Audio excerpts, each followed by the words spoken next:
finally time to pack the woollens away for the summer, but I'm a little bit worried there might be clothes moth eggs in my woolen clothes. So I'm going to give them a spray of the Pistal insecticide. It's made from plant extracts. It's very effective. Don't use it outside.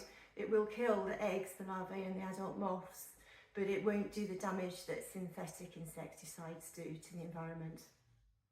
They just need a quick squirt.